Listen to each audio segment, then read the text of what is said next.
বৈশ্বিক নানা সংকট মোকাবেলা করা মানব সভ্যতার জন্য এক অস্তিত্বের প্রশ্ন হয়ে দাঁড়িয়েছে জলবায়ু পরিবর্তন নামের বিস্ফোরা।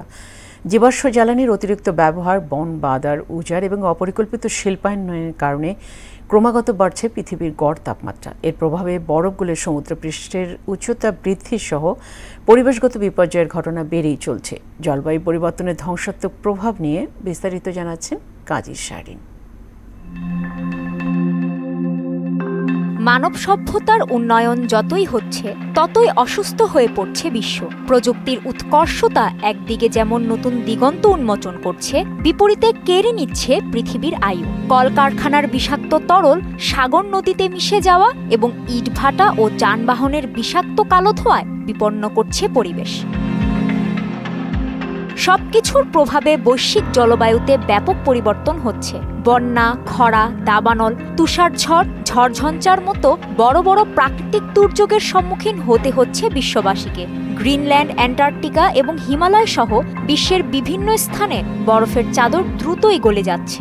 নাসার এক প্রতিবেদন মতে 1994 থেকে 2022 সালের মধ্যে শুধু গ্রিনল্যান্ডে প্রতি বছর গড়ে 88 বিলিয়ন মেট্রিক টন বরফ গলেছে। অ্যান্টার্কটিকায়ও পরিস্থিতি ভয়াবহ। সেখানে বরফ গলার হার 20 শতাব্দীর তুলনায় 3 গুণ বেড়েছে। গবেষকরা অনুমান করছেন 21 শতাব্দীর মধ্যে হিমালয়ের হিমবাহও 1/3 কমে যেতে পারে, যার ফলে এশিয়ার কয়েক কোটি মানুষের পানির উৎসে দেখা দিতে পারে সংকট।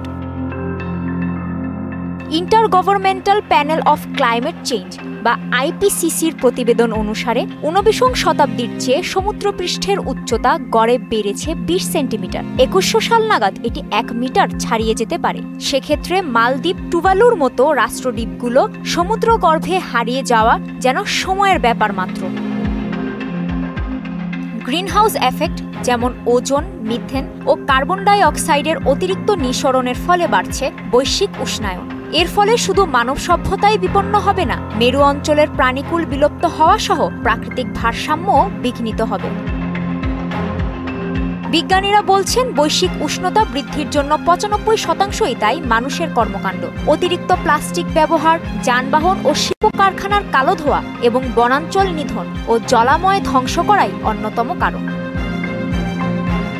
সংকট সমাধানে নবায়নযোগ্য জ্বালানির ব্যবহার, কার্বন নিঃসরণ ও প্লাস্টিকের ব্যবহার কমানো, ম্যানগ্রোভ বনায়নে জোর দিয়েছেন গবেষকরা।